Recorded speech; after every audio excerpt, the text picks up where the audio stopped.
Good evening, ladies and gentlemen. I'd like to call to order the Monday, October 13th, Cabarrus County Board of Education business meeting. Our colors tonight are going to be presented by the J.M. Robinson High School ROTC.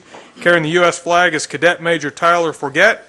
The North Carolina flag, Cadet First Lieutenant Allison Rissu. Guarding the flag, Cadet Second Lieutenant Dylan Long and Cadet Senior Airman Teddy Capel. Please rise.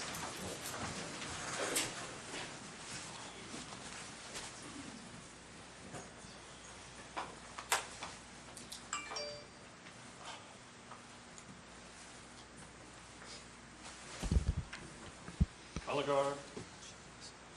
Halt. Left. Ace. Present. Colors. Our national anthem will be presented and sung by Ms. Elena Cooper, Mount Pleasant High School.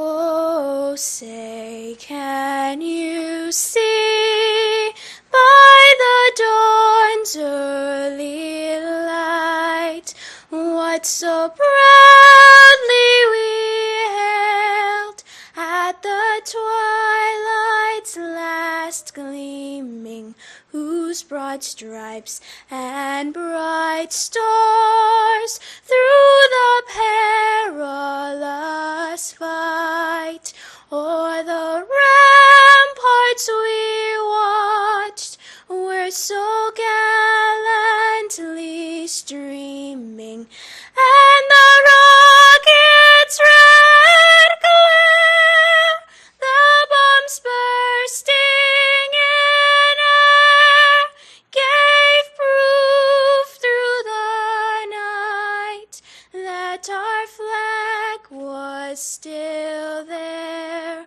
Oh, say, does that star-spangled banner yet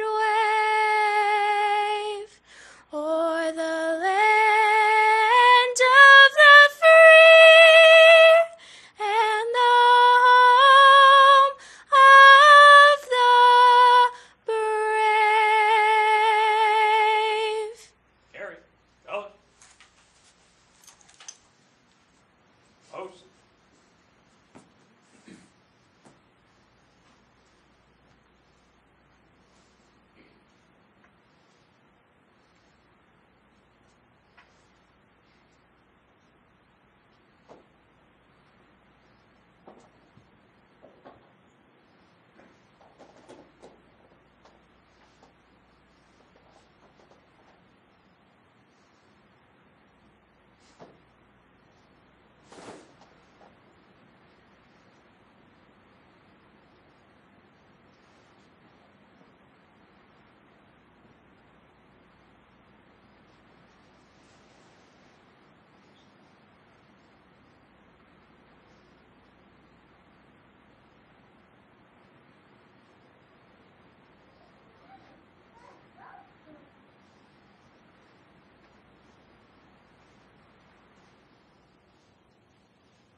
Right. Ace. Forward. March.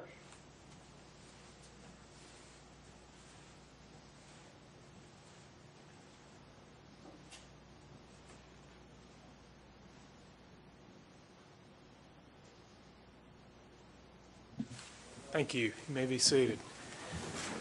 I would like to correct, is Alana Cooper still, is she in the hallway? Tim Furr, there she is. Let's give Alana Cooper a round of applause.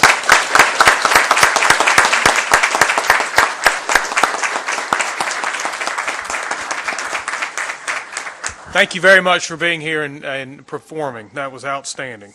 Okay, board members, I would like a motion to approve the agenda as submitted.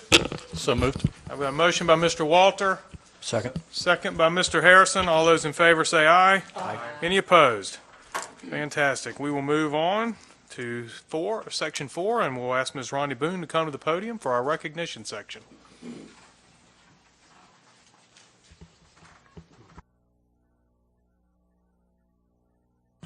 Sorry. Ms. Boone, we will hold on 1 second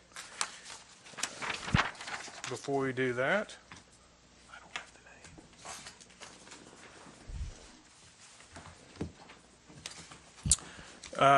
Ladies and gentlemen, we had a death in our Cabarrus County Schools family, and we would like to have a moment of silence in recognition of Cameron Howell from Concord High School. Please join me in a moment of silence.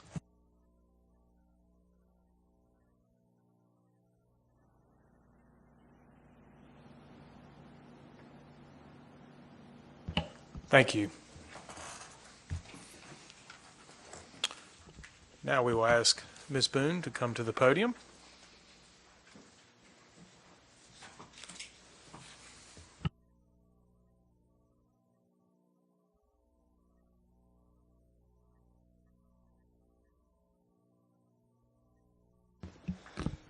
Good evening, everyone. Tonight, we will recognize students and staff members for Impact Through Education Awards at Pitt School Road Elementary School and at the Opportunity School. We want to extend our sincere thanks and appreciation to our friends at Concord Printing for sponsoring these awards for us once again this school year. So now on to tonight's awards. I'd like to invite any members of the Pitt School Road Elementary School administrative team to please come forward at this time.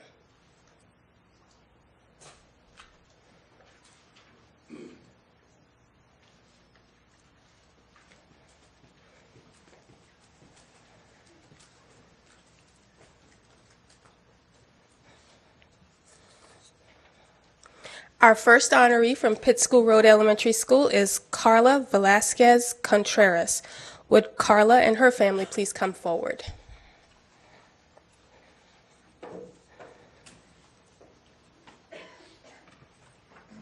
And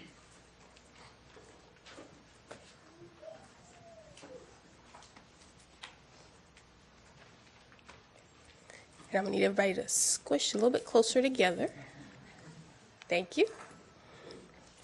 Carla is a hardworking student who strives to achieve her goals. She sets great examples for her peers and is always willing to help wherever she is needed in the school. Carla served as a peer helper for students in the Exceptional Children's Program. She also participates in Battle of the Books, Running Club, and soccer in her free time. When Carla is not participating in one of her extracurricular activities, you can find her reading. She truly cares for others and is a great leader at Pitt School Road Elementary School. Congratulations, Carla. You are an Impact Through Education Award recipient for Pitt School Road Elementary School.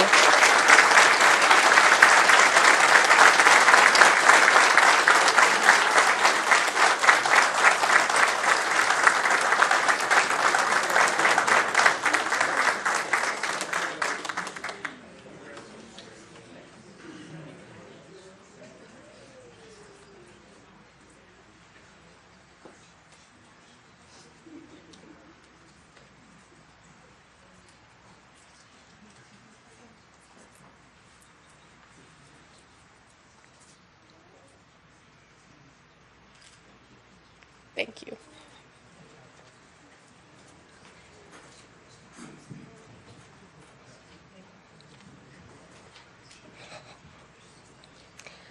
Our next honoree from Pitt School Road Elementary is Caden Rice. Would Caden and his family please come forward?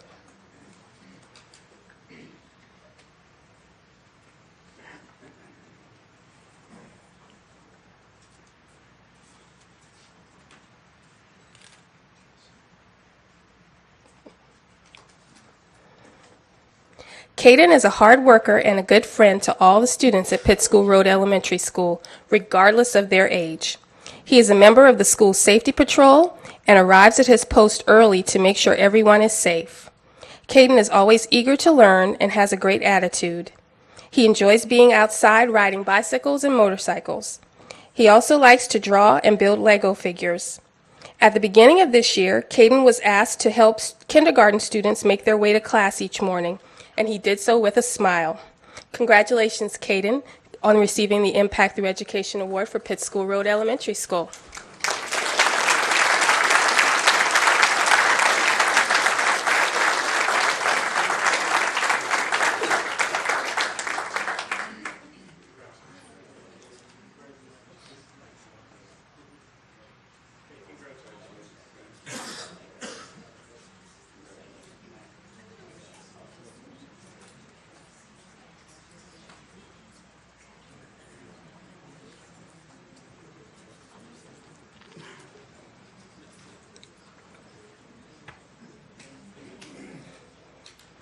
Our next honoree is Mr. David Barnaba. Would Mr. Barnaba and his family please come forward?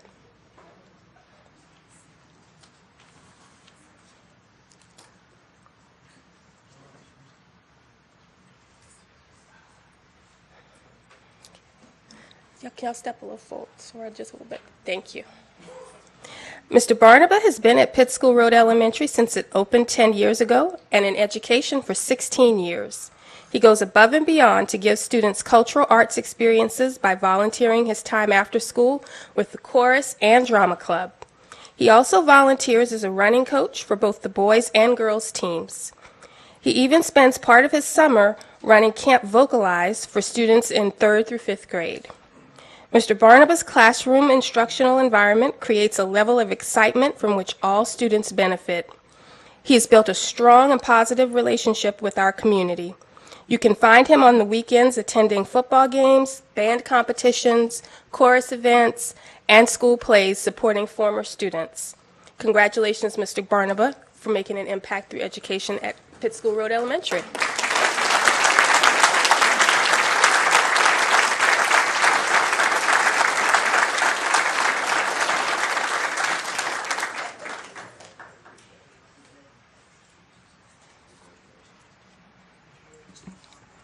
And if I may, Mr. Barnaba is a new parent as well.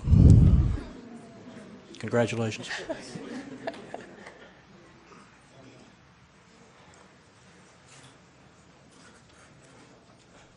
And our final honoree from Pitt School Road Elementary School this evening is Mrs. Cynthia Barbie. Would Mrs. Barbie and her family please come forward?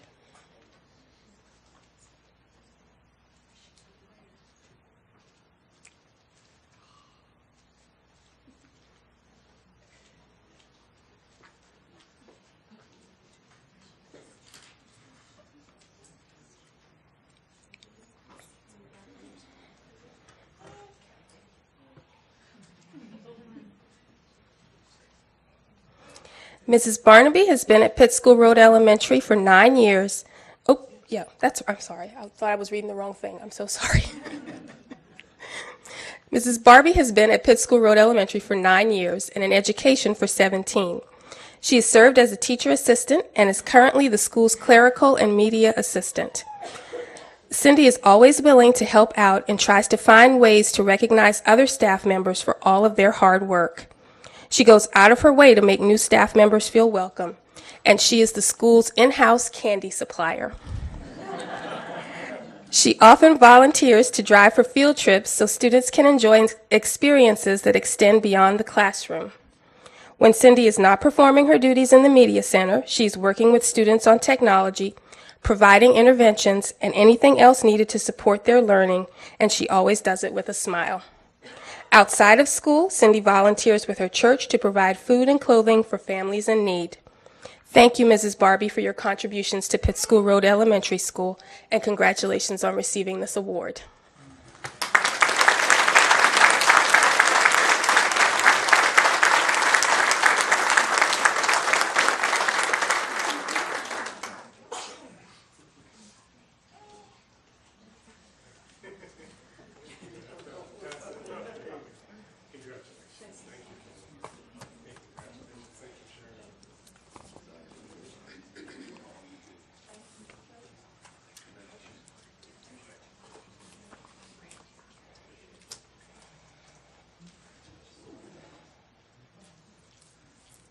Thank you.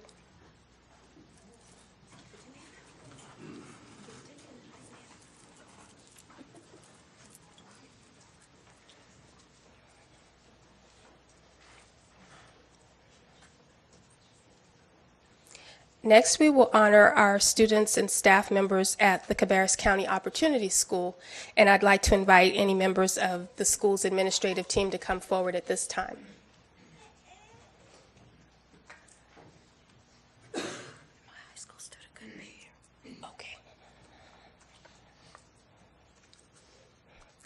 Our first honoree from the Opportunity School this evening is Kyle Ludwig. Would Kyle and his family please come forward?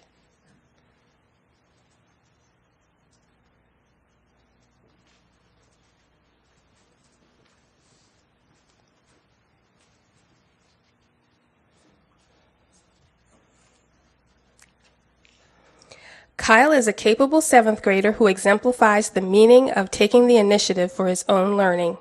He has become a leader in the classroom by setting the example for what is expected both academically and behaviorally.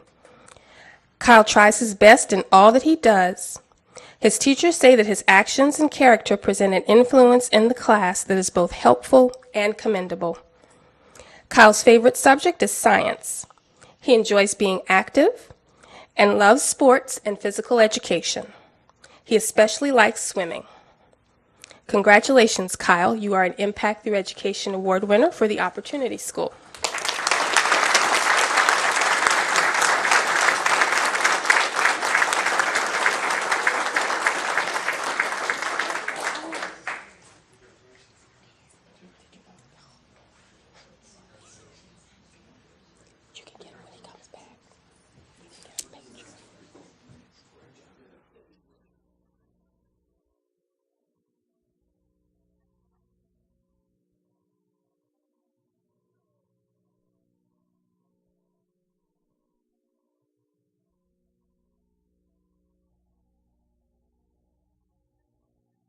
We just need to get one more picture, sorry. Thank you.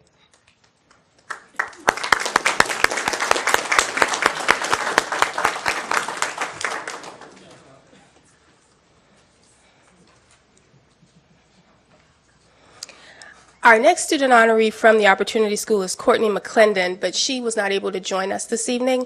However, I would like to just read the information that was sent over to us from the school about her, and I will present her award to her principal, and she can make sure that she gets it at school. Courtney is a driven 11th grader who is very goal-oriented. Courtney's meticulous approach to her schoolwork has allowed for her to be a strong student academically. Her teachers describe her as attentive, respectful, and hardworking. What's more, they say that she is extremely pleasant and cheerful. Courtney is a leader who is a positive influence on her peers. Her encouraging spirit, inspiring temperament, and willingness to help others allow for a successful learning environment in all of her classes. Courtney enjoys sports, especially softball, and plays in a recreational league outside of school. She also has a passion for photography and aspires to be a part of the yearbook committee to display her picture-taking abilities. And we congratulate Courtney on receiving this award.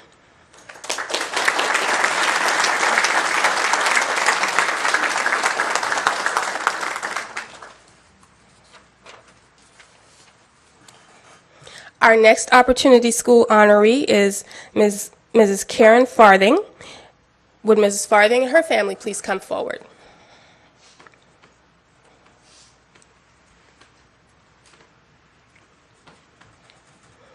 Ms. Farthing is the high school social studies teacher at the Opportunity School.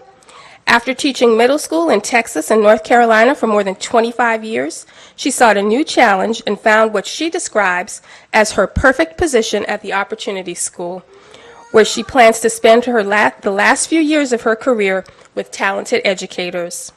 She's committed to the students at the Opportunity School. Not only does she provide meaningful instruction every day, she also serves as a personal motivator and support for many of the students. It's not unusual to witness students flocking to Ms. Farthing for encouragement and hugs. When the new school year began, there were many new faces on the high school team. She took on the natural role of mentor and leader of the team. She has a wonderful sense of humor and a welcoming personality. Ms. Farthing is also a doting mother, mother-in-law, and grandmother. Thank you for all that you do to educate and support the students at the Opportunity School. Congratulations.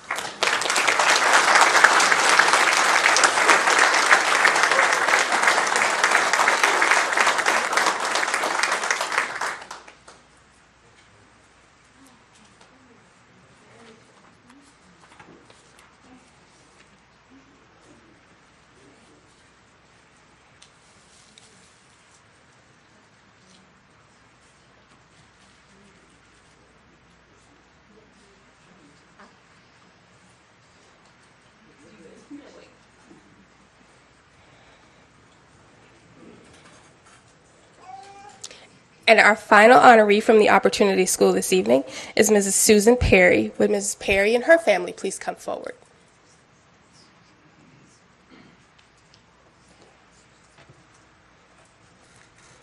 Mrs. Perry is currently the data manager and treasurer at the Opportunity School. She took on this new blended role last spring and has raised the bar for excellence and professionalism. She's an excellent communicator who runs the office activity with students, teachers, parents, and guests with ease. She understands the needs of the students and gives her all to ensure that everyone has what is needed for the daily mission of educating young people. Susan takes time every morning to greet staff members, and she always assists substitute teachers who give their time in the building. She has worked for more than 9 years with the staff and students at the Opportunity School and has also been recognized with Excellence in Financial Accountability Standards Awards from our Finance Department on numerous occasions. When she's not at work, Susan enjoys spending time with her husband Steve and their 3 children. Her hobbies include baseball, gardening, and craft making. Congratulations, Mrs. Perry, and thank you for making an impact through education at the Opportunity School.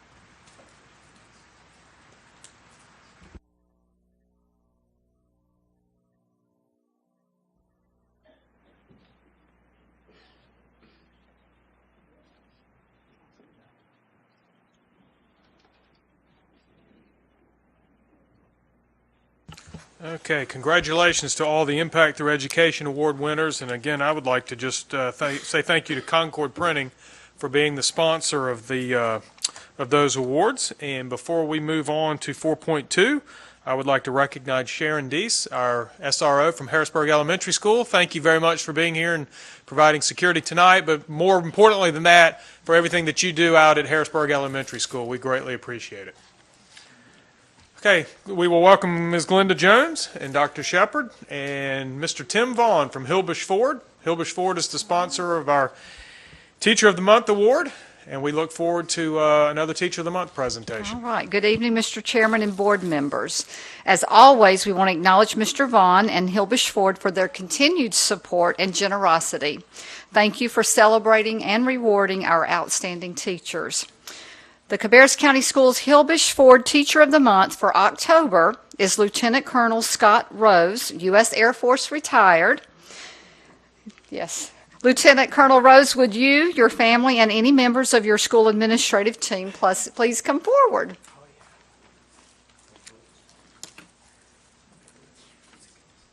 All right. Here we go. All right. Lieutenant Colonel Scott Rose is the Senior Aerospace Science Instructor at J.M. Robinson High School. He was nominated for this month's award by a parent who wrote, "With his positive attitude, Lieutenant Colonel Rose has my child thinking more about the future. She looks forward to going to his class each and every day. She is always talking about what she learned in class and says that Lieutenant Colonel Rose cares about his students and truly wants to see them succeed. Lieutenant Colonel Rose, on behalf of Cabarrus County Schools, thank you for your commitment and dedication to your students and for all that you do to ensure their success. Now please allow Mr. Vaughn and Dr. Shepard to present you with your award."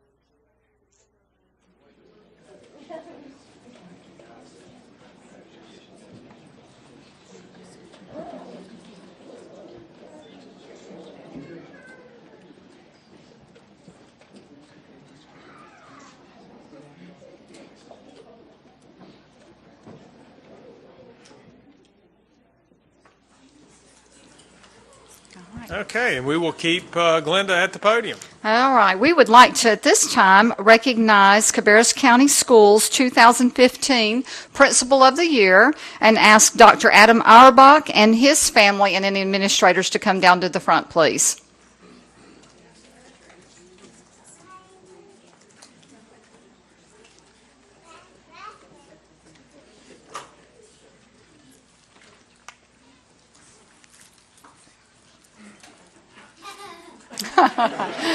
This could be fun. I met him earlier. All right, Adam Auerbach is the principal of Wolf Meadow Elementary School and has been selected as the 2015 Wells Fargo Principal of the Year for Cabarrus County Schools in a program sponsored by the North Carolina Department of Public Instruction and Wells Fargo. Auerbach will compete with other local award recipients after the state selection process is completed. I can see that. I think I'm competing for attention here. One principal will be selected as the 2015 Wells Fargo Principal of the Year. Auerbach has served as principal of Wolf Meadow Elementary School since 2011. Prior to that, he served as an assistant principal at Cox Mill High and Weddington Hills Elementary Schools. He began his career with Cabarrus County Schools as a teacher at Cox Mill Elementary School in 2002. We give you Dr. Adam Auerbach, the 2015 Principal of the Year for Cabarrus County Schools.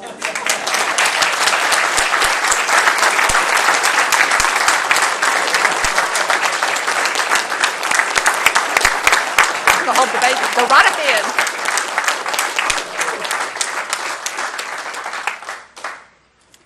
Dr. Shepard was really going to try to help with a little man there, but... And Adam, if you'll just go through and let the board congratulate you here, and take the little man with you.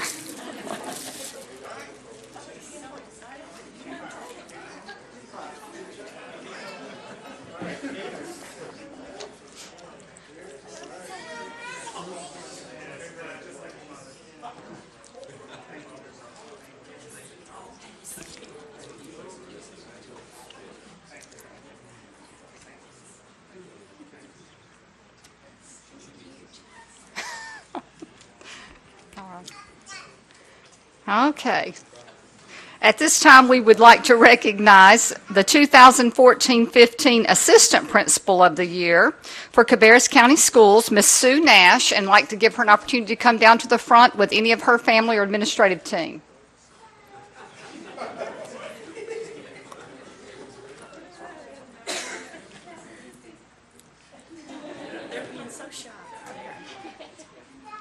All right. Sue Nash is the Assistant Principal of Instruction at A.T. Allen Elementary School, and she has been selected as the 2014-15 Assistant Principal of the Year for Cabarrus County Schools. Nash has served as an Assistant Principal of Instruction at A.T. Allen since 2010. Prior to joining A.T. Allen, Nash served as Assistant Principal of Instruction at Coltrane Webb Elementary School. She began her career in Cabarrus County Schools in 2000 as an exceptional children's teacher at Weddington Hills Elementary School. And on behalf of Cabarrus County Schools, thank you and congratulations.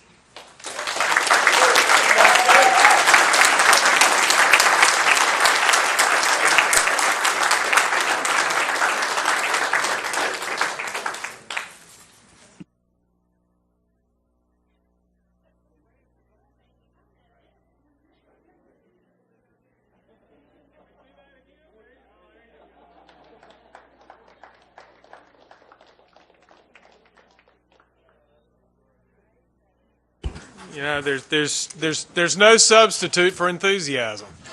Either here in the classroom, what you guys do all day long, every day, it's contagious, so keep it up. Thank you very much for being here, and congratulations on that award.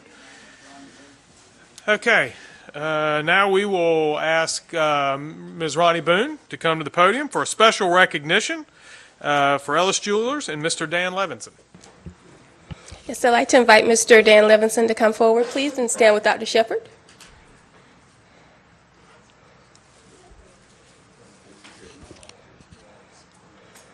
There is an African proverb that, when loosely translated, states, "It takes a village to raise a child." Our friends and neighbors in Cabarrus County have truly taken that saying to heart, and Dan Levinson and Ellis Jewelers are an example of the phenomenal community support that we receive from our community for our school system.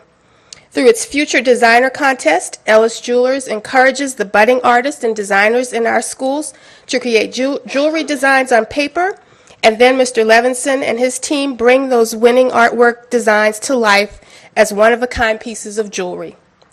For the past 4 years, Dan has created beautiful pendants and rings that feature precious and semi-precious stones. One of the designs was even recast and sold in the store, with a portion of the sales being donated to an organization that raises awareness about Tourette's syndrome. The Future Designer Contest is open to CCS students in grades 3 through 12. Three winners are chosen representing elementary, middle, and high school categories. Cabarrus County Schools is blessed to be a part of such a caring community, and we are especially thankful to Ellis Jewelers for giving our students such a wonderful opportunity. Thank you for being a part of our village.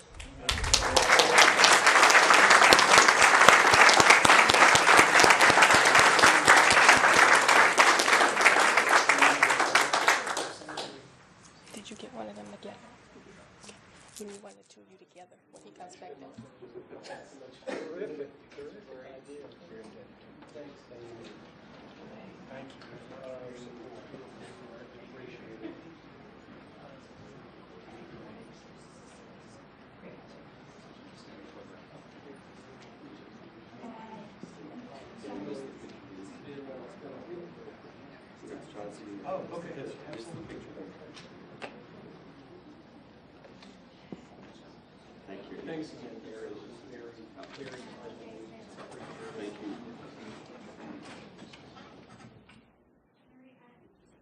Okay. Board members, we will move on to Section 5, the approval of the minutes. The minutes that we have in front of us are the September 8th work session, the September 15th business meeting, and the September 23rd community meeting. Do I have a motion to accept the minutes as presented? Actually, I have one addition. Okay. And that is for the community forum that we had on, what was that, September 23rd? 23rd. The final speaker from the community, in addition to raising the concerns about the Common Core, also raised concerns about the the new curriculum for the advanced placement U.S. history course. So Yes, I that thought is we should correct. just add that I do, subject in there as that well. is correct. So we can add that. Do I have a motion to accept the approval of the minutes as presented and as amended? So moved. I have a motion by Mr. Harrison. Second. Second by Mr. Walter. All those in favor say aye. Aye. Any opposed? Okay, those minutes are accepted with the notation. And we will move on to our reports. And 6.1 is board chair comments. And tonight, instead of the board chair making comments, I'm going to yield my time to Dr. Chris Lauder. And in the aftermath of the accident that happened at Cox Mill High School after a football game, as the board chair, I asked the administration to provide the board with some information on protocol of how things are done, what the response is, just some information on that entire situation. And they provided that in an email format that I think is beneficial for the community. So I just wanted Dr. Lauder to share a little bit of that so that we could say it in public. So, Dr. Lauder. Okay, as you said, I'll try to briefly just outline what we do with emergency situations and situations that we need to respond to. We have a system crisis response team that consists of, there are 5 of us. Myself, I work with the law enforcement and the administrators at each school to communicate and speak with them. Donna Smith, who is our student services executive director, and was a former counselor, really works with the mental and emotional aspects of things that happen with tragedies, and she begins that. Mr. Meehan is over facilities and transportation, depending on what the situation is. Both of those departments can be affected. Dr. Kirk obviously works with the superintendent's office, and he really unifies all the groups and works with them, keeps the board informed and the superintendent. And Ms. Boone is our PR and media person, works with media relations and public relations and what's happening. So this team is always active and responding, so that could be a delay for weather, for example, and we all get together and decide how that's going to work, either postponing school or delaying school or letting school out early during the day. And depending on when that happens, that team forms and begins our response to what's going to happen. So sometimes the police will call me at 2 o'clock in the morning, and we start calling everyone on that group to start launching how we're going to respond and how we can communicate with everybody with the situation. Many questions came in about athletic events and how those are determined, or how we determine who's going to work those. As a general rule, the principal and the school resource officer determine how to handle each school event. And to be honest with you, it would be nice to say that there was a cookie cutter answer to that, but the reality is that changes sometimes from week to week. So you could have a team that didn't win a game last season in football, for example, which is probably our biggest attended event, and they would have less police officers if they're 7 games into the season and haven't won a game. The reality is they won't have as big of a crowd. That same team this year could be undefeated at this point and be playing next week for the conference championship and may have twice as many police as they would have regularly. So the situation really determines how they're going to set up police and how they're going to set up that situation. That's something that they literally do weekly, depending on if they had a problem last week at the game, they may respond to that a little differently. So it's never something that's not on their mind, if that makes any sense. They're always trying to figure out how to be proactive and how to respond to that better. When we have a situation, an emergency or an accident or a problem like we did at Cox Mill High School, there's several things that get launched in the protocol for that. The first thing that we do is wait for the police report. So what we want is for the law enforcement to say, here's what happened, and here's who we found fault, or here's why we think that this situation occurred. Once we have that, then we have our safety manager, Ward Smith, who ultimately goes out and assesses that situation at the school level, like in this case with Cox Mill, and then determines if there's anything that needs to happen or that could happen that may have helped prevent a situation like this. So again, we're always looking at situations. I would also say it doesn't always take anything, a bad accident to happen. There are times when a parent may call in, for example, or the principal, or a community member, a board member, whoever, to say, hey, have you guys thought about this situation, this entrance to the school, this exit? And so we do that usually with law enforcement to kind of help us determine what the correct response to that will be. So in the Cox Mill situation, that's exactly what happened. We got a police report with what happened. Our safety manager went out and analyzed that situation. And ultimately, because of the analysis or looking at those two things together, the school system response to that at this point is to increase lighting at that at the intersection and the crosswalk there. It was determined that that was something that could possibly improve that situation. That is something that Mr. Meehan's group in facilities is already working on, so it may be another week or two, but that's something that the school system takes on to add. And then with law enforcement and the Department of Transportation, which is obviously a much bigger situation, there are many things in traffic situations or school facility issues that we don't actually get to control. So in the situation like Cox Mill Road, the Department of Transportation would have to determine that there were improvements that need to be made. But we can initiate those conversations and sometimes help speed that up, get law enforcement to help us with that. And again, Mr. Meehan's department has a project manager that's working on that currently. So already in contact with the Department of Transportation to see if there's anything that can be done immediately, or that we need to, in essence, help lobby for to improve. So again, that is a very brief overview of that. I guess the only other thing we didn't address was traffic. Sometimes people ask about in the morning, the afternoon. Some schools have a traffic officer and others don't. Again, very closely aligned to what law enforcement tells us. So sometimes I'll get a call from a parent or from a school administrator to say, hey, we really need a police officer out here directing traffic in the morning. And then usually I call law enforcement if I haven't already spoke to them about it. They go out and assess that situation. Sometimes they come back and say, yep, you definitely need to put an officer in that area. And to be quite honest with you, we assign that immediately.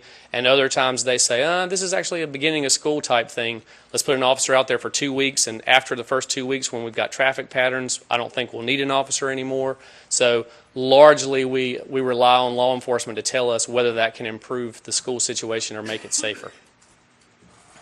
Right. Thank you very much, Dr. Louder. And again, we've got some guest speakers tonight, board members, so we're going to hear some more about that specific incident. And the incident I've referred to is the accident with Jacob Mooney. I don't know, is Jacob here tonight? Oh, hey, well, welcome. We're glad to see you. Glad to see you here. So, yeah.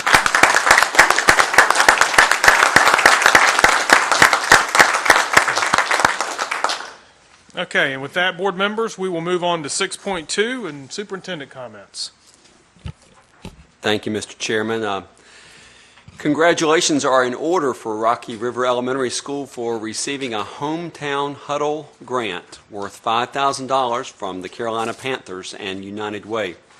The Hometown Huddle grant supports school health and wellness initiatives, and students will enjoy a fun pep rally and check presentation hosted by the Panthers and United Way tomorrow. Also want to congratulate Ms. Anna Austin from Weddington Hills Elementary School, who was named the September Hometown Hero Teacher of the Month through the Monette Law Firm's Teacher Recognition Program. Ms. Austin received a $250 Visa gift card to purchase classroom supplies, and Domino's Pizza will cater a pizza party for her class. This week, we celebrate National School Lunch Week. This year's theme, Get in the Game with School Lunch, recognizes the importance of eating well, being active, and encourages students and parents to balance healthy eating with physical activity. We appreciate the efforts of our school nutrition department as it works to provide school lunches that are healthy and delicious. And our annual King of the Court volleyball tournament will be held on October 29th at J. Robinson High School. This is the 7th year for the event, which raises money for breast cancer awareness and prevention charities in our area. Last year, the tournament raised $10,000. Students from CCS high schools will participate in this year's tournament, and you can find more information about this on our district website at www.cabarrus.k12.nc.us. And finally, I just want to remind you of a few upcoming dates. Early dismissal will be for our students on October the 24th, and then there will be no school for students on October 27th. Report cards go home on November the 3rd, and then Election Day, November 4th, there will be no school as well. And thank you for the opportunity. Thank you, Dr. Shepard. We certainly do appreciate that. And we will move on to Section 7, our guest speaker section. The board encourages members of the community to address the board, and a guest speaker may be scheduled on the agenda of the board's business meeting by calling the board clerk at 704-262-6238 by 12 noon on the Friday prior to the meeting. Individuals addressing the board may speak for 3 minutes, and persons representing a group may speak for 5 minutes. We thank you to our guests who are here to speak, and we look forward to hearing from you. Our first speaker tonight will be Ms. Kimberly Steele. And let's see, your mic's already keyed up, and Ms. Monroe has a little time clock, but I don't think you can see I can, there's one there. Okay. Thank you very much for being here. Thank you. Good evening, Dr. Shepard and board members. I'm Kim Steele. I am a researcher with a research assistant for the Urban Education Collaborative at UNC Charlotte. I'm here to discuss the importance of a full dual language immersion classroom in all Title I schools in Cabarrus County. Implementing a dual immersion classroom in Title I schools benefit not only our growing ELL population, but they also benefit our what is considered normally our monolingual students. It helps the ELL students become more globally competitive. It helps our monolingual students also become globally competitive by accessing that second language skill. After polling some constituents in Cabarrus County and finding that many parents wish their children would have been offered the opportunity to learn another language in elementary school, I'm presenting this information on their behalf. I'll also be submitting a policy report to the board at a later date to review the issue presented tonight. The rate of growth of DLL children or dual language learners in the public schools continues to exceed projections, with 10 states experiencing more than 200% growth from 1990 to 2010. In some parts of the country, more than 50% of the pre-K population come from non-English speaking homes. As a group, dual language students have often struggled to become proficient in English, chronically been in the lowest levels of academic achievement, and had school dropout rates almost twice those of native English speakers. The proven benefits of a full dual language immersion program, which is considered a 90-10 program, 90% a different language and 10% English. The second language skills of the students who are considered dual language achieve high proficiency in the immersion language. They have improved performance on standardized tests. Immersion students perform as well or better than non-immersion students on standardized tests of English and math administered in English. There are enhanced cognitive skills. Immersion students typically develop a greater cognitive flexibility, demonstrating increased attention control, better memory, and superior problem-solving skills, as well as an enhanced understanding of their primary language. There is an increased cultural sensitivity with dual language students. Immersion students are more aware of and show more positive attitudes toward other cultures and an appreciation of other people. The long-term benefits include the immersion students are better prepared for the global community and the job market, where a second language is an asset. Overall, the advantages are the same for both native English speakers and English language learners, but the benefits may be stronger for ELL learners given the two-way immersion education has been found to be the most successful model for helping these students succeed academically in school. Therefore, it would benefit Cabarrus County Schools to incorporate a full dual language immersion classroom in one or more Title I schools with a higher population of ELL students. Thank you. Thank you very much, Ms. Steele. Our next speaker will be Ms. Bonnie Kennedy.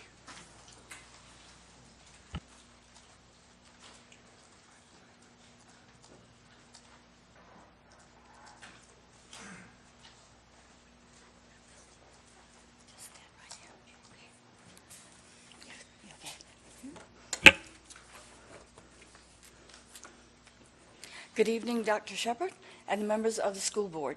And thank you for allowing me to speak tonight on the safety changes we are seeking for Coxmill Road. We are speaking on behalf of the parents, grandparents, neighbors, teachers, friends, and staffs of Coxmill Elementary School, Harris Road Middle School, and Coxmill High School, and Jacob Moody, who came with us tonight. The changes we are requesting your assistance with are: install streetlights on Coxmill Road between Coxmill Elementary and Coxmill High. Install a blinker light on Coxmill Road to make drivers more aware of the 35 miles per hour speed limit past the schools during posted school hours and programmable by either school to be activated during after-school activities, as well as activities taking place throughout the day. If that is not possible, a traffic light programmable by either school. The light should be at both ends of the school zone and by the crosswalk. We would also request signs to state 35 miles per hour when the lights are activated. Number 3, police officers to direct traffic and assist pedestrians in the crosswalk during nighttime activities as well as school dismissal times. While we realize all of these changes are not under your control, we believe the school board and the Cabarrus County school system could be instrumental in helping to bring about these much-needed changes. I was told by Joel Wilson of the City of Concord Transportation Department, where I was directed by the mayor's office, that they cannot lower the speed limit on Coxmill Road because people will never get to where they're going. When I explained the dangerous situation and the accident that took place on September the 26th, and informed him that we believe that people would get to their destination only a few minutes later, but hopefully wouldn't injure anyone along the way, he became more cooperative then. He gave me the name and number of the DOT employee, Sean Epperson, located in Albemarle, that would have to approve the changes as Coxmill Road is under their jurisdiction. I would like to believe he wouldn't have expressed those feelings to a member of the school board or the Cabarrus County school system. I have spoken to Sean Epperstein about the changes. He verbally told me he would probably approve the blinker light, but would it have to be installed by the City of Concord, as the DOT no longer installs them. He asked me to put my request in writing, which I have done. I asked him to please answer in writing to the City of Concord and to me, so we would have written approval from the DOT to get the changes addressed. Of course, the police officer matter would have to be handled by the Concord Police Department. I called them, and my phone call was returned by Alan Overcash, who assured me that a police officer would be at the crosswalk after events instead of having all the officers in the stadium after the football game. Hopefully that promise will be met. He also said he would mention it to the DOT while he was in meetings with them regarding race weekend. When I spoke to Principal Todd Smith of Coxmill High, he also assured me the officers will be directing traffic at the crosswalk after each game. I have left several messages for Officer Clark, the recess officer at Coxmill High, but he hasn't returned my phone calls. On the other hand, Officer Burgess of the Concord Sheriff's Office, he is the resource officer at Cox Mill Elementary, has been extremely helpful and said all the school has to do is inform him when they're having activities at night, and he will have someone, if he's not available himself, to cover the intersection. Just to clarify, the Concord Sheriff's Office is in charge of supplying the resource officer for Cox Mill Elementary and Harris Road, and the Concord Police Department is responsible for Cox Mill High. I have also spoken with WSOC TV reporter Tina Terry at Cox Mill High School right after she filmed her story. She gave me her business card and said to contact her if we have any resistance to getting the changes implemented, as she agreed it was a dangerous situation.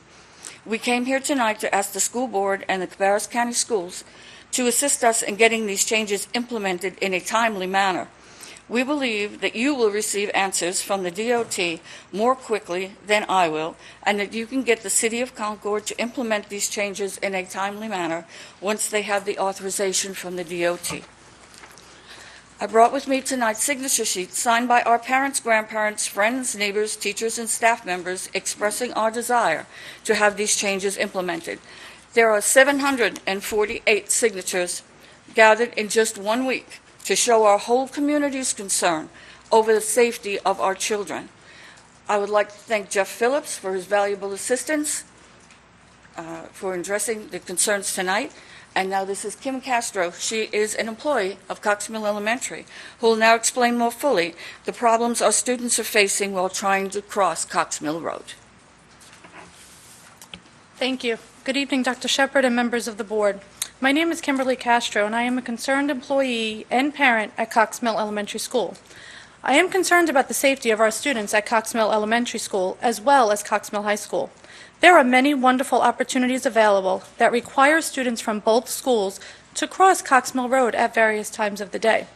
Some examples are high school volunteers for our science club and Cox Mill Television Club, the teacher cadet program, field trips, high school athletics, and Cox Mill Elementary's 5th grade promotion, rehearsal, and ceremony that are held at Cox Mill High. I am aware that our school resource officer, Louis Burgess, is available to direct traffic during school hours, and we do request him to help our students safely cross the street when they are in groups. As a parent of 3 boys who attend Cabarrus County Schools, as an employee of Cabarrus County Schools, and as a resident of Cabarrus County, I would like to see changes made to Cox Mill Road to keep our children safe before, during, and after school. We appreciate all of the wonderful opportunities that both schools offer our community and the relationship between the 2 schools.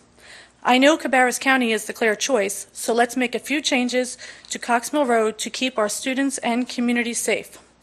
Please consider helping to make the following changes by installing streetlights on Cox Mill Road between the elementary and high school. Please add flashing zone school lights to make drivers aware of the speed limit. Thank you for your time and consideration in helping make safety changes to Cox Mill Road. Have a good evening. Thank you very much. And if you would like to give the, well, I was going to ask you to give it to the board clerk. And the entire context of the letter, I'll be happy to give a copy to the Transportation Department, who is the one, they have the contact with the DOT. So we will pass that along. So thank you very much, Ms. Kennedy and Ms. Castro. Thank you.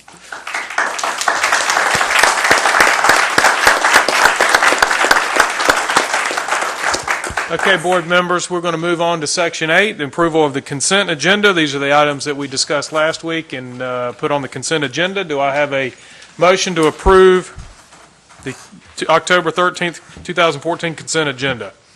I make a motion that we approve the consent agenda as listed. I have a motion by Mr. Shoemaker. Second. Second by Mr. Harrison. All those in favor say aye. Aye. Any opposed? Okay, that passes. And we will move on to our action agenda. And we will start with 9.1, approval of policy 3225 on first reading. And this is we'll ask Dr. Louder to come back up to the podium. We had some discussion about this last week. I don't know if there's really much else that you want to say, but just go. I haven't had any further questions. I know that there was some discussion. I kind of outlined for you guys that the amount of time we spent on kind of bouncing around in the policy committee. Mr. Harrison and Ms. Carpenter are both members of that committee, and when that was over, along with our attorney's recommendation is for us to pass it as you see it. I believe that Dr. Phillips had some questions about it, and Mr. Walter has some questions about it, so we'll just, do you guys have anything further that you'd like to add? And we'll start with Dr. Phillips. Well, I don't really have any more questions. Well, I guess I'll ask Mark. I know you reached out to the North Carolina School Boards Association this past week just to get their input on this, and perhaps you can just summarize what they told you.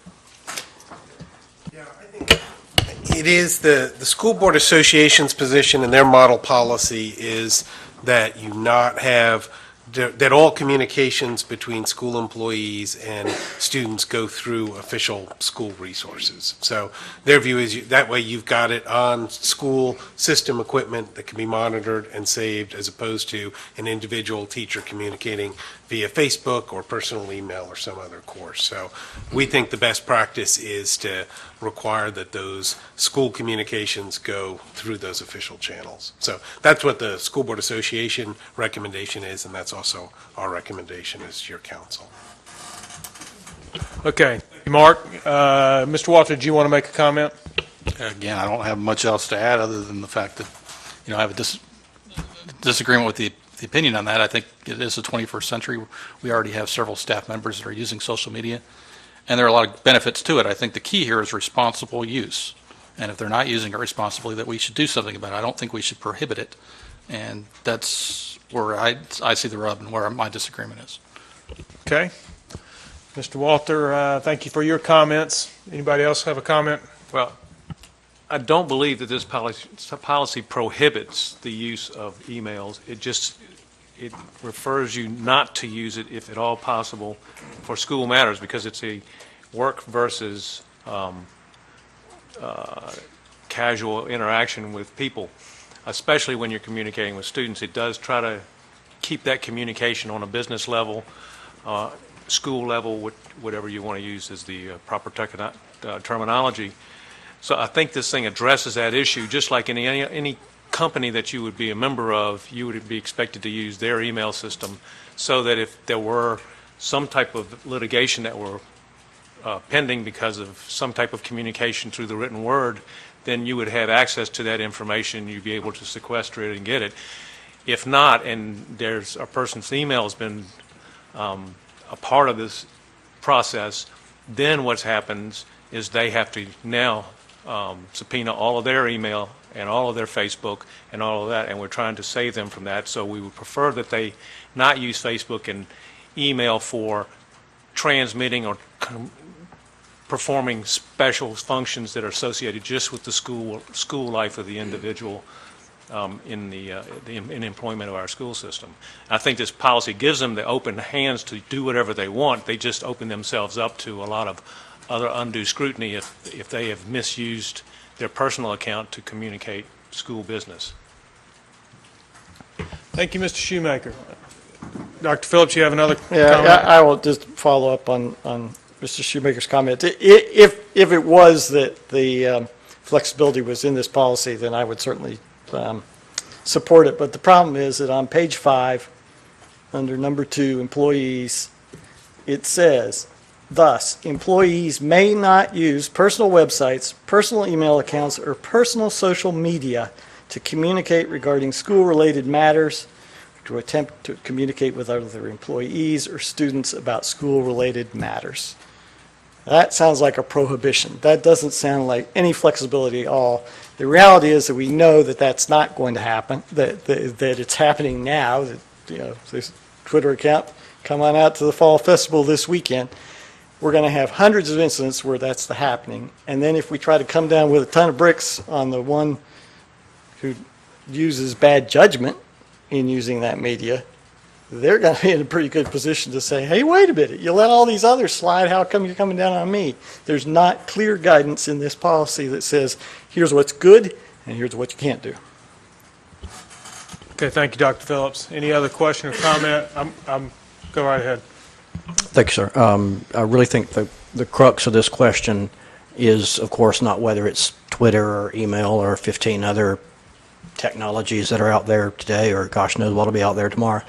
And maybe not even what the content of the message is, but who owns the message. It's almost a question of the property rights, if you will, of the message that is said, whether it be by this or that technology, whether it's have a nice day or something much less appropriate or more towards than that.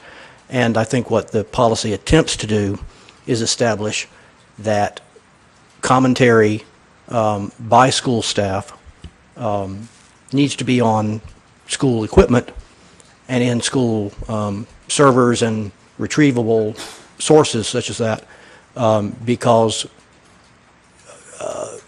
in effect it does belong to the school system. I hope that's accurate. That's my understanding, I think. We haven't used that argument yet per se, but I think we are leading up to the actual ownership of the message somehow in the legal discussions that we've had. But I'm in favor of the policy as it is. Thank you, Mr. Harrison. And Dr. Phillips, I guess, in my opinion, Mark, that's where we're leaning on Mark, because you've said, how do we come down? If there's an incident or something where we have to stand on our ground that somebody has misused theirs, how can we stand when we know they've already been using it somewhere else? And that's where we're taking your legal counsel that the policy as it is with the legal ground that we need to stand on, even though we know, everybody sitting up here knows that they're using their personal Twitter or Facebook to announce, Halloween rides or fall festivals or whatever things like that they communicate. But it's my understanding of what you're telling us, the way it reads, and the policy committee's gone over, and it was unanimous in the policy committee. Is that right? Right. That we're on solid legal ground here, even though there's an element there that, the example I used last week was probably not the best, but I think we all remember it, though. Yeah. I think everybody understands from the policy committee that what is kind of the school-related, what's your role as an employee, and what you're doing as an individual person is not always a bright line rule. In other words, whether when you're saying come on out to the fall festival or wear your school colors, are you doing that is that in your school role? So there may be some room for discussion about what that is. But I think when you are communicating about school business, that's that, and we worked on that language. But I think if you're an employee communicating school-related information, that should come through our websites and our email, not a personal email, not a personal Facebook account. That's our recommendation, because for all the reasons that several of you have mentioned about it's a resource we can monitor, we can control, we can store, and that's a resource we provide to our staff to communicate with students. We provide those school resources, so there's not a need to use a personal email or a Facebook account to conduct that school business. The last point I'd make is that part of the policy, and I agree with Mr. Phillips' reading. I think it is a prohibition. But it's been that way, I believe, since 2012 when we made the first set of revisions. So that part is not new. We haven't had a flood of employees that are being fired for having a Facebook account. I think you've got folks that are looking at it and applying it reasonably. But I will tell you that the education we've been providing when we do our staff training and the information about this policy is telling our staff, and I think it's good to have this discussion because it's a reminder to the community and our staff that when you're communicating about what's going on at school or when you're talking to a student and you're sending a homework assignment or communicating about something else, that school-related work as a teacher, as an administrator, you should use those school resources, not do it kind of this outside personal channel. That's the concern, and I think as your attorney, those are the communications I'm worried about. I understand, and like all policies, I think you've both articulated good reasons, and you can vote how you want. I'm just going to make my recommendation in terms of what we talked about at the policy committee. This board sets the policy and totally respect and will enforce whatever you decide, but it's our recommendation that that's a good line to have, that you don't want to allow your staff to have that kind of offline communication. When they're using their own Facebook account or their private email, we don't have any way to monitor it. We don't have any way to retrieve it if there is a question or a lawsuit or a subpoena, because it's outside of our control. And that's what concerns me as your attorney, is that control and monitoring. And that's why we bring this policy in this form. Okay, thank you, Mark. And with that, board members, I'm going to ask for a motion that we approve the policy as submitted. So moved. I have a motion by Mr. Harrison, And I'll second a that. second by Mr. Shoemaker. All those in favor say aye. Aye. Any opposed? Okay, Ms. Monroe, it's 4-2, so that passes. Okay, and we will move on to 9.2. Ms. Carpenter got the ball rolling last week when she said she didn't like labels, and we all took it from there, and then we dumped into Dr. Phillips's lap the chore of writing a resolution. So, Dr. Phillips, thank you very much for taking the time to do that, and Mr. Harrison, thank you to you as well for lending a hand and your eye and your words too. So thank you very much for that. So with that, board members, I assume everybody has read the resolution. I don't think we typically, do we usually read them all the way through? Does anybody have interest in reading the resolution all the way through? Not hearing an enthusiastic response to that, we will dispense with reading the resolution. I think it's so eloquent. Okay. I think that I can't even say it, but I think it should be. I think this is important enough. Okay. I think Dr. Phillips should read it. I think it is. Barry has volunteered if you want to pass, or if you wrote it. You wrote Okay. it. I really think Dr. Phillips should. I think it, and I really appreciate this. This is very important. I've been going into a lot of the schools this week, and a lot of people I've talked to, they say the same thing, especially a lot of the schools. They agree. This is wrong. This is very wrong. And they are very proud of us for making this stand, that they agree. This should not be happening. And they agree wholeheartedly, and they are very proud of us for making this stand. So thank you, and read it. Yep. Okay, Dr. Phillips, we will listen to your reading. Are y'all ready for a bedtime story?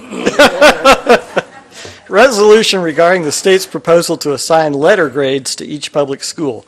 Whereas at the direction of the North Carolina General Assembly, the State Board of Education intends to issue school performance grades for each public school in the state beginning early next year. And whereas both parents and taxpayers in North Carolina have a right to know how well our individual public schools are performing in their duties to educate our children. And whereas the school performance grades for elementary and middle schools will be based primarily on the results of standardized end of grade EOG and end of course EOC tests in math, English, language arts, and 5th and 8th grade science. And whereas the school performance grades for high school will be based primarily on students' performance on standardized tests in English, math, and biology, as well as the ACT and the school's graduation rate.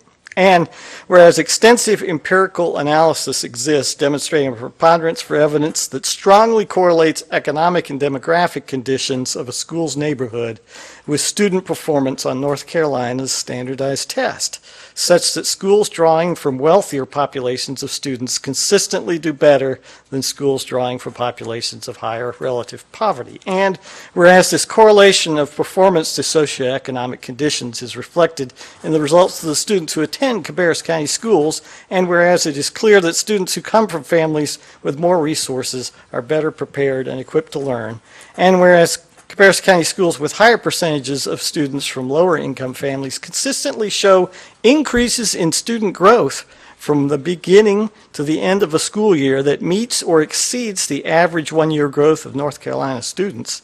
And whereas the year-long measure of educational success that a child attains is the best indicator of the overall quality of instruction provided to that student.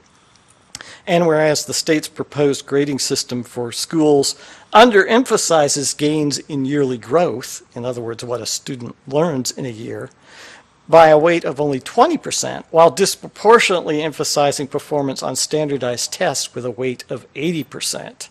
And whereas our district's alternative high school, the Performance Learning Center, has had a demonstrably superior track record of turning around the educational performance of hundreds of students who otherwise would have dropped out of high school, but instead are now valuable contributors to our economy and our community.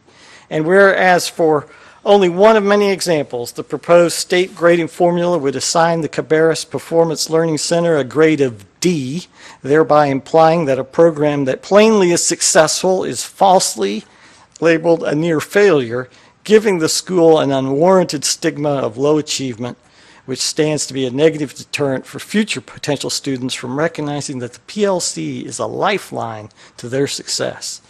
And whereas other schools in Cabarrus County system would also be assigned a grade of D, yet 90% or more of the teachers in those schools consistently are judged by the state as meeting or exceeding growth among their students.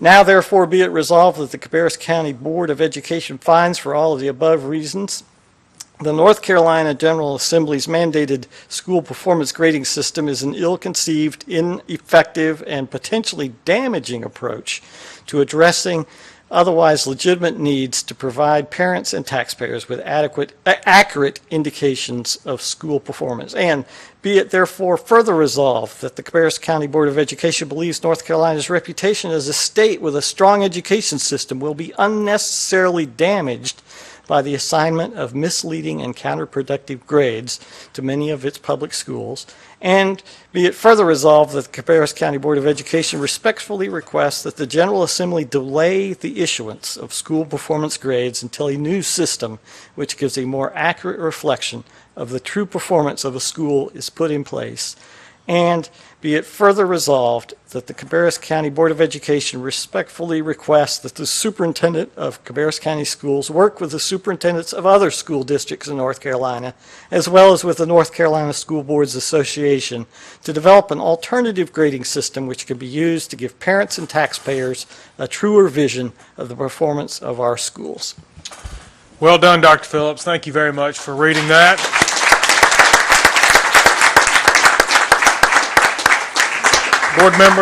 Board members, I'd like a motion to adopt the resolution as presented. I would make a motion that we adopt that and that we send that not only to our legislators, but also send a copy of this to our governor, and that so we get our point across. I have a motion by Ms. Carpenter. Second. And a second by Mr. Walter. All those in favor say? Are we going to have some discussion? Yeah. Okay. Well, I just want to pile on. Pile it on. It's not, it's a Pile 15-yard away. penalty. Pile away. Pile, go for it. It's a 15-yard penalty in football, but not here.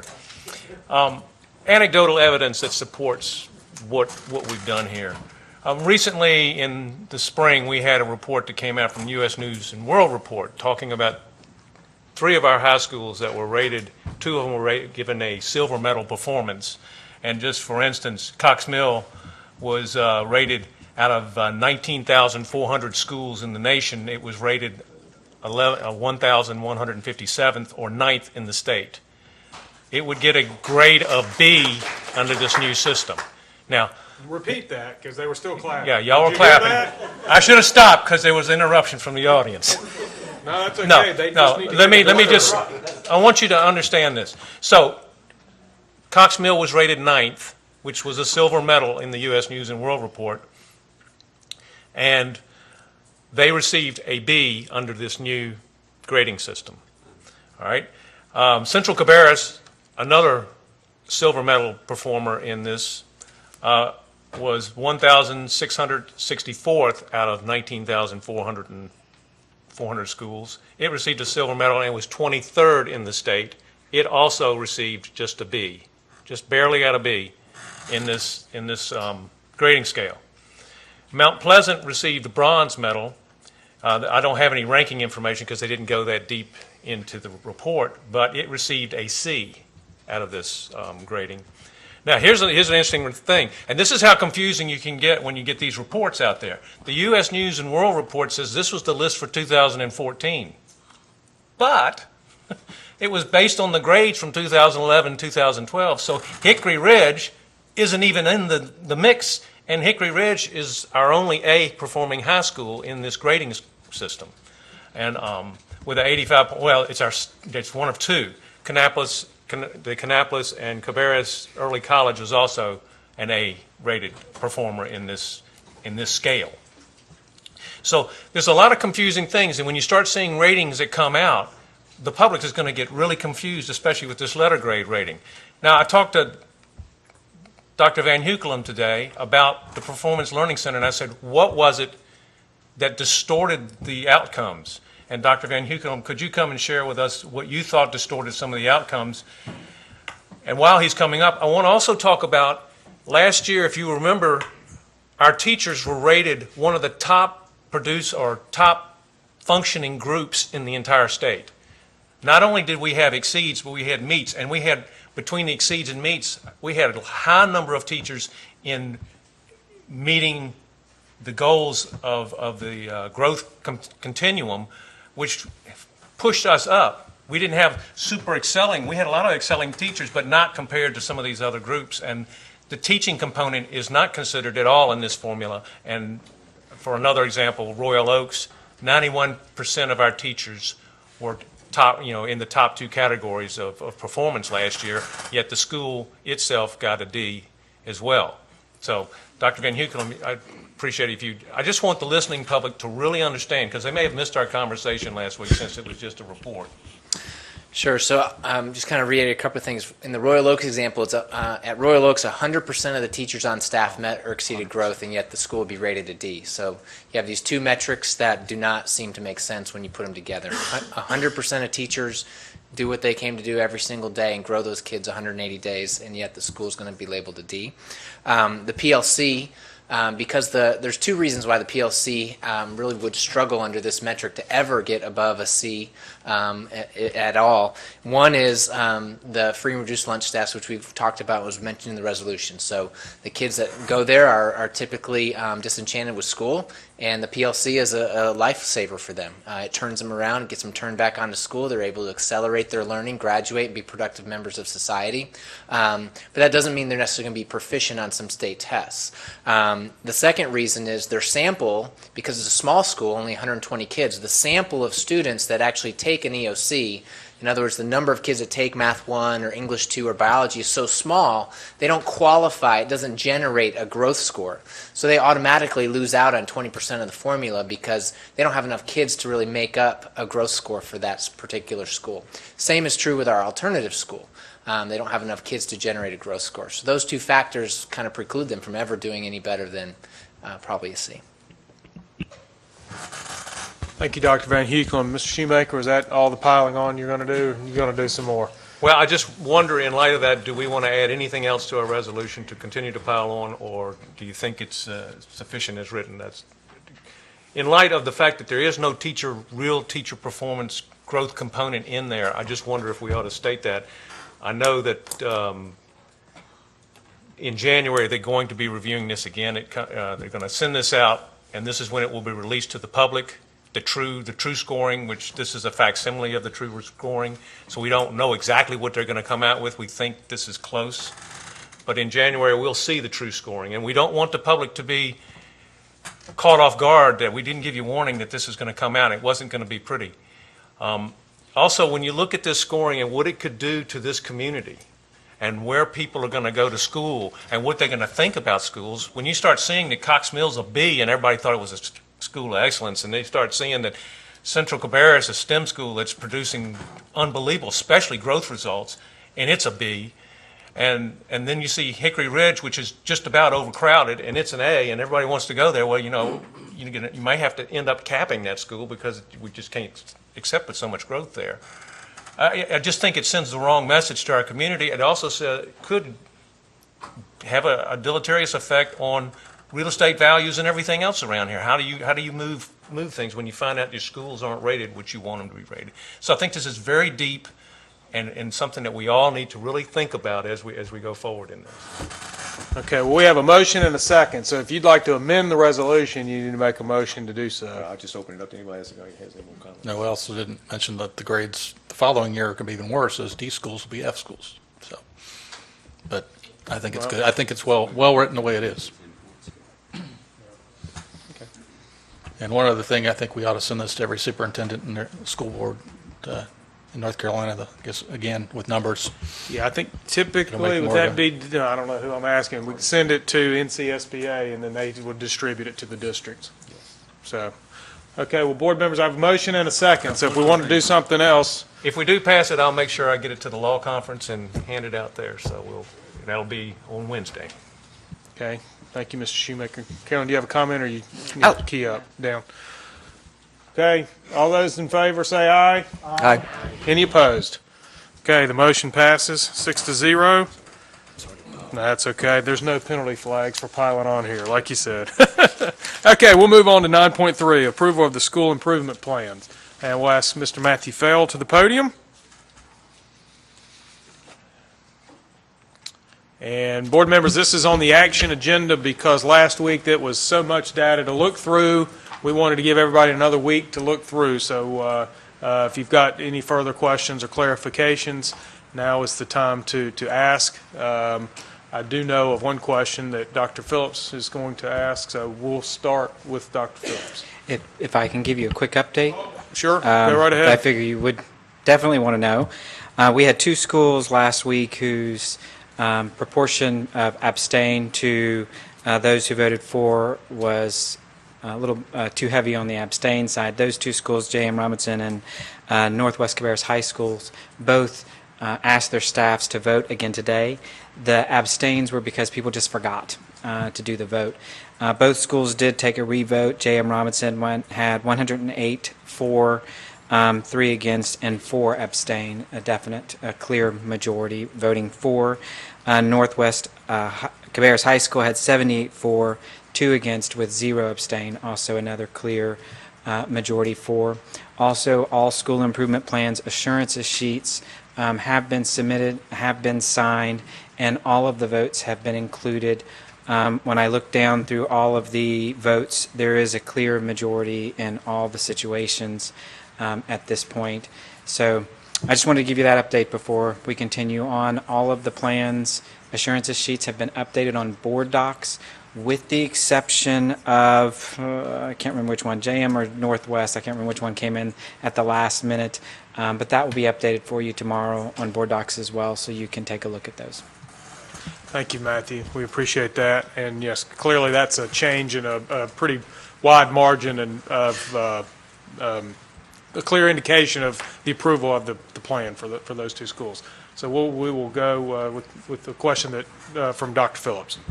Okay, well, I read through most of them. I didn't read through all of them. It's a lot. I had some problems opening some of the files, but I mean, just as a general comment, as someone who's not involved in the education system, the jargon is tough, and there's a lot of acronyms I just didn't understand. So a lot of it went over my head, and I think if we really want the public to support what we're doing in our schools, and I think there's a lot of very good messages that are in here. Some extraordinary gains that we've seen in some of the schools in terms of proficiency.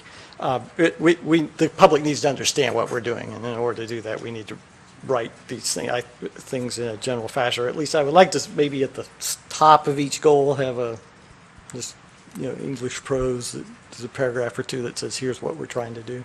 That's just a general comment.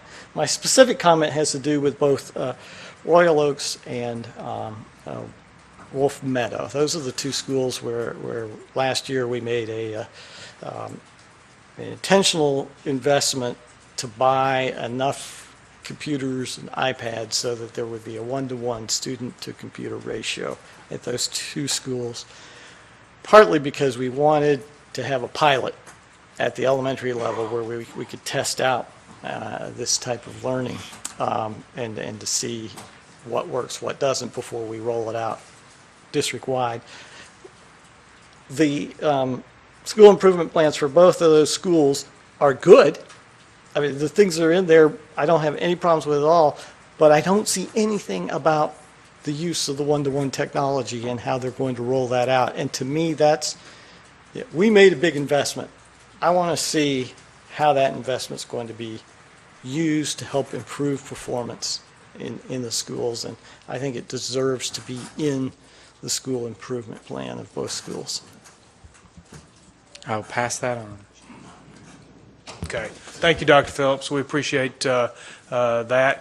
Any comment or question I will regarding? pass the information on. I can tell you that myself Dr. Probst and Dr. Van Huculum have a planned meeting with Dr. Auerbach to discuss the one-to-one.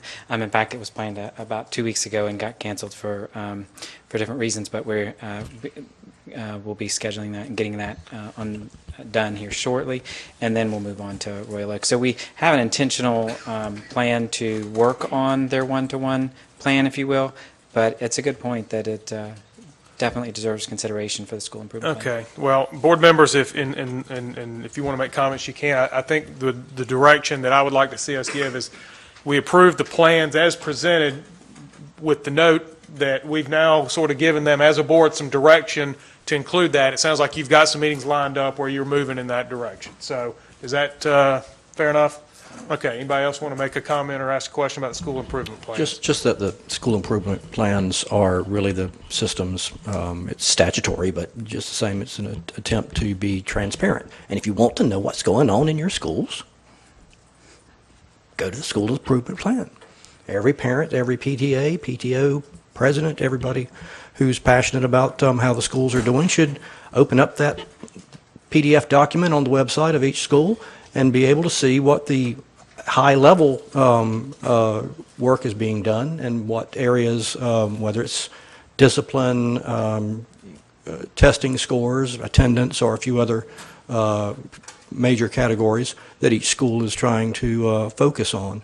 And Mr. Feld has given me a very good lesson on the data-driven quality of our system, and that school improvement plan per each school is sitting there waiting for every parent and every concerned citizen to see how things are going in each school. If you want to know the data, it's right there for you.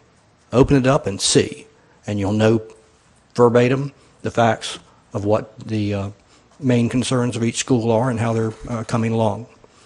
Thanks again for all the work. Thank you, Mr. Harrison. Okay, with that, board members, I'd like a motion that we approve the school improvement plans. I tell you what, before we do that, I was mistaken. I was under the impression that it was an all or nothing deal. We can't approve each individual one, but previous boards have always looked at it as, we've made one motion and one vote to improve all of the student improvement plans. So my recommendation is that we have one motion and one vote to approve all of the school improvement plans as presented. And I do not move that we vote 40 times for the whole thing, sir. So, yes, I would like to second your motion, sir. Okay. Well, mine wasn't a formal motion, so I need you to make a motion that we approve the school improvement plans as presented. So moved. Okay. I have a motion. I need a second. Second. I have a second by Dr. Phillips. All those in favor say aye. Aye. Any opposed? Okay. That carries 6-0. Thank you, Matthew. That's a lot of hard work in there, and we appreciate it. Please take note of the one-to-one at the two schools that Dr. Phillips mentioned, because that is an important piece of something this board invested in. So, all right, board members, we will move on to 9.4, approval to award the construction contract for the Odell 3-5 Elementary School. We'll ask Mr. Burnett to the podium. And board members, we talked a little bit about this last week. We had numbers in front of us. Basically, we found out what we pretty much knew going in, that the money that we were allocated to build the 3-5 elementary school on the old Odell site was not enough funds for us to proceed with construction.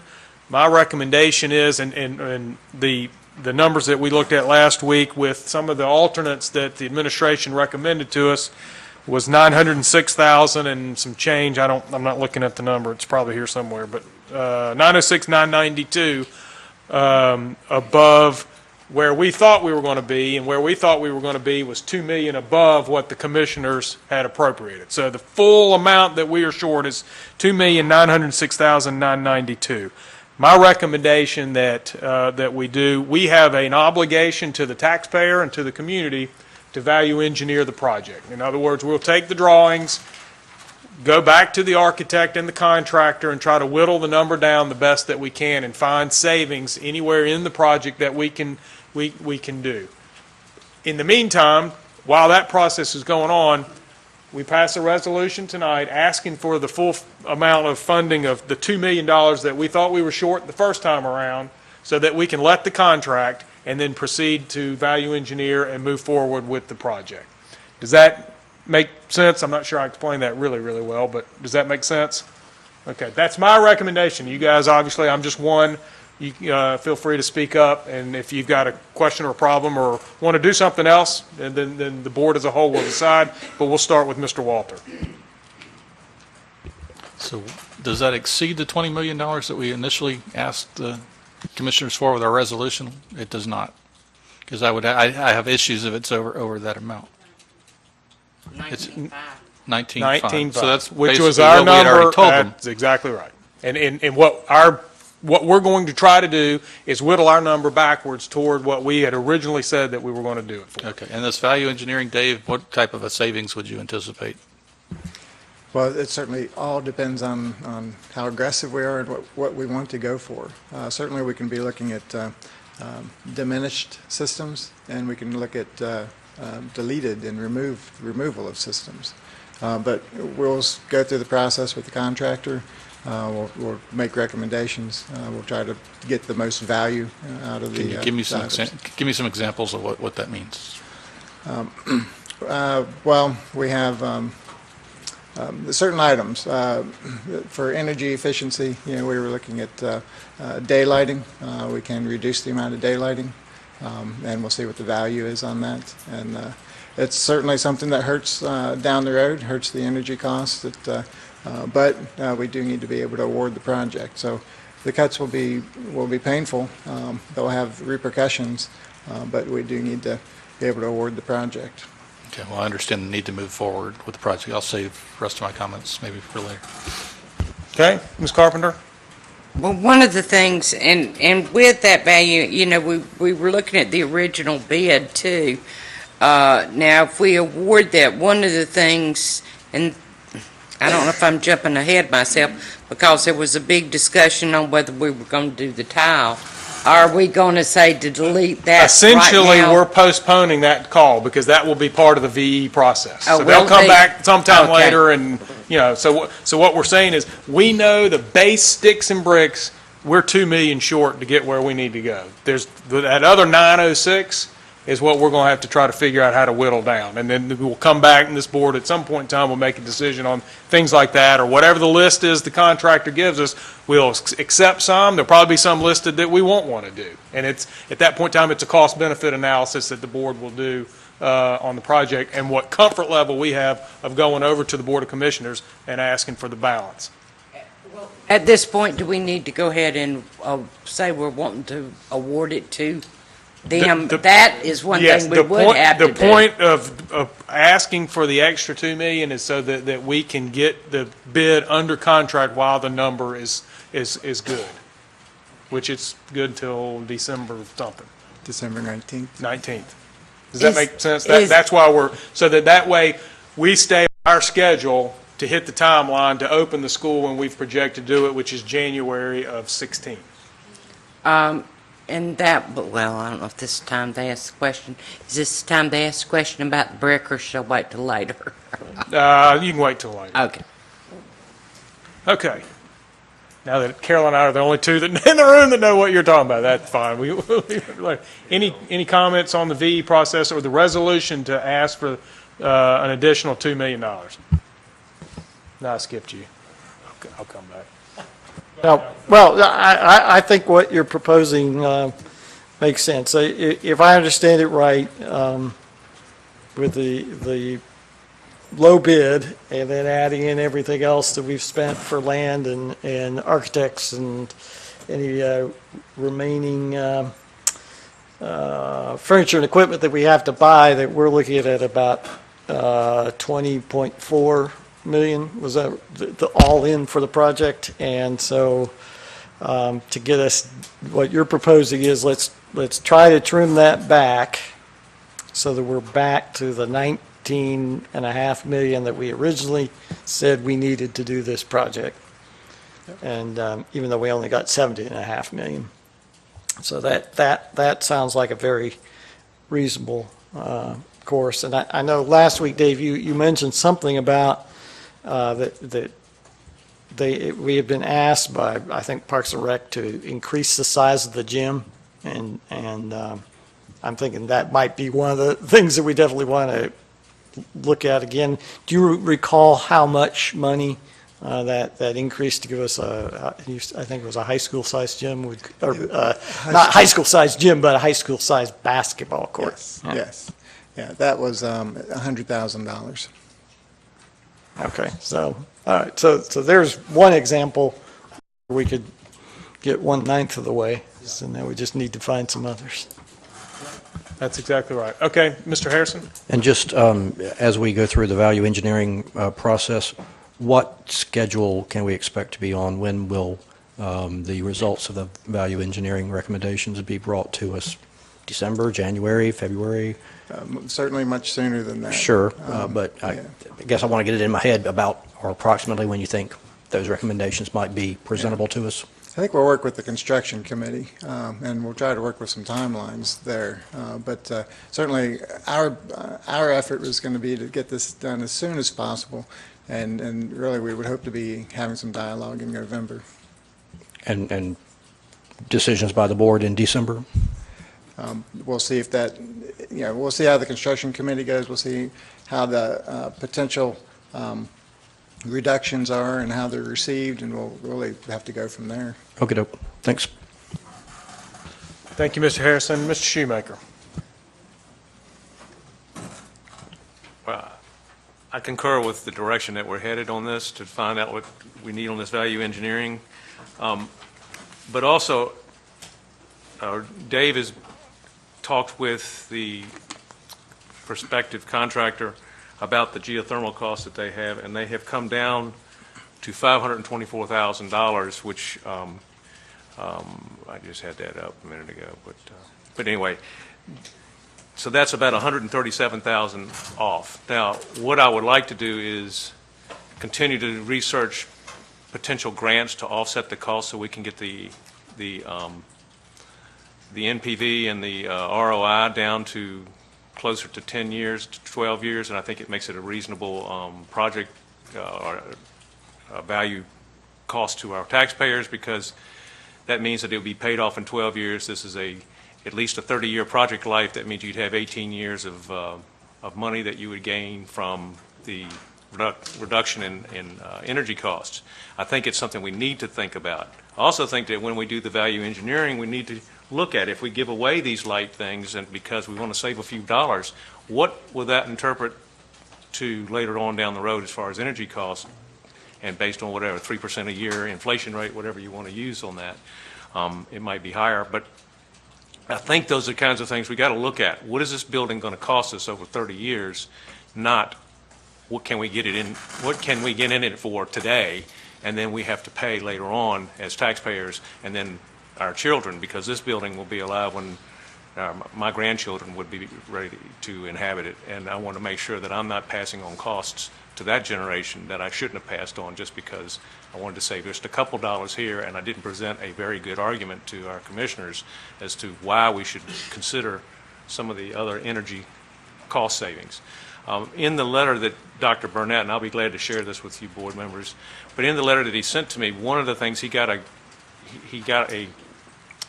information from a contractor in another state that had done work for him on geothermal projects, and he said that this project right now with the 524 is coming in close to what he bid a project for in Virginia in 2009. He says you're getting extremely good pricing on it. Now, if we can get it offset with monies from different funding groups, then I would need some of you board members' help as we search this out. I think we could probably get this down to where it would be a very reasonable thing to present to our commissioners. So I'd like to keep the clause in there and keep it open, and then have a date that we had to have a decision by so that we would know what the drop dead date is on a decision like the geothermal, where they could move, where we could still have it as an option available to us until that date came up, and then we'd have to. And we did hear back from the contractor. The initial response is 60 days after we begin the project. Now, I mean, from mobilization or from letting the contract? Notice to proceed. Notice to proceed. Okay, that's fine. All right, board members, and Mark, we need to do two things here. We need to, in my opinion, I think we need to have a motion and a second that we accept the base bid of beam construction with no alternates other than alternate number 6, because alternate number 6 is no charge. We also need a resolution to ask for additional $2 million of funding from the Board of Commissioners so that we can sign the contract.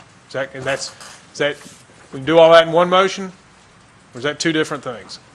I think I would probably do that in two, because you're awarding a condition, but it's still conditioned on getting that money from the commission, right?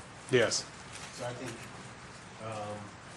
I would suggest you make the resolution asking for the money, and then a second resolution conditionally awards a condition on the county providing it. Okay. Well, board members, now we had two resolutions that were printed, but those were not, the $2 million is not one of the dollar amounts. It's not. Right. But we can use, if you want me to revise that resolution to insert $2 million. Okay. Does the motion need to? Or you can simply, you don't have to have a written resolution. Well, I guess that's where I was going. I'm going to ask a motion to present a resolution to the Board of Commissioners requesting an additional $2 million for the construction of the Odell 3 through 5 elementary school. So I have a motion by Dr. Phillips and a second by Mr. Harrison. All those in favor say aye. Aye. Any opposed? Okay. Now, the next thing is the awarding of the contract. That I need a motion and a second that we accept Beams Construction base bid plus alternate number 6. So moved. I have a Please include the conditionally awarded in the draft action. I want conditionally awarded subject to provision of funding. Okay, board members, I need a motion and a second that the construction contract for Odell 3 through 5 elementary school be conditionally awarded to Beam Construction Company for the base bid plus alternate number 6. Now, are the allowances in this Well, thing or hold no? on. The last phrase is subject to provision of funding by the county in the Oh, draft. okay, you're right. I read the conditionally awarded, and I was thinking Right, that I was got it, both. but some provision of the county. All right, we'll try again. I need a motion and a second that the construction contract for Odell 3 through 5 elementary school be conditionally awarded to Beam Construction Company for the base bid plus alternate number 6, subject to provision of funding by the Cabarrus County Board of Commissioners. I think we're good now, David. Okay. I have a motion by Mr. Harrison. Second by Dr. Phillips. All those in favor say aye. Any opposed? Okay, fantastic. Well, Now, just stop right there. Now, what do we do about these other alternates? that's all going to go in the value engineering. Now, do we have to make a motion for this value engineering? No. Okay. We are legally entitled to value engineer the project since the project came in over the amount that was appropriated for the project. So we now can go back to the contractor and ask them to VE our project for us, with us. Okay. I think we're good. All right, board members, we're going to convene in closed session. So I need a motion and a second that the board convene in closed session pursuant to General Statute 143-318.11A3, General Statute 143.318.11A5, 143-318.11A6, and 115C-319 through 321. I'll make the motion as you stated it. I have a motion by Mr. Walter and a second by Dr. Phillips. All those in favor say aye. Aye. Any opposed? This board is now in closed session.